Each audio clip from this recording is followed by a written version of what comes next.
আসসালামু আলাইকুম গাইস, কেমন আছেন সবাই? আশা করি ভালো আছেন। আমরা এখন যাব শাহ আলমে আইসিটি সেন্ট্রাল শপিং মলে।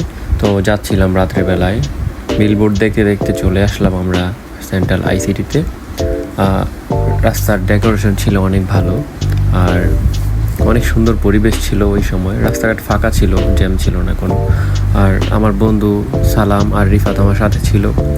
ওদের হাঁটা দেখে মনে হইতেছে ওরা পুরো আইসিটি শপিং মল পুরোটা কিনে ফেলবে। তো দেখতে থাকুন, আমাদের সাথেই থাকুন।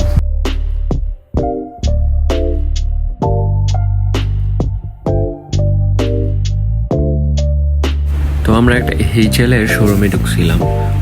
ওইখানে অনেক ভালো টি শার্ট পাওয়া যায়। ওরা দেখতেছে, খুঁজে পছন্দ করতেছে যে এটা ভালো, ওইটা নিবে। অনেক টি শার্ট আছে অনেক ডিজাইনের। তো একটা টি শার্ট পছন্দ করলাম আমরা, এটা অনেক সুন্দর ছিল, দামটাও ছিল মোটামুটি ভালোই, খারাপ না। তো আশা করি আপনাদের ভিডিও ভালো লাগবে, আমাদের সাথেই থাকুন। দেখা হবে আবার কোনো নতুন ভিডিওতে।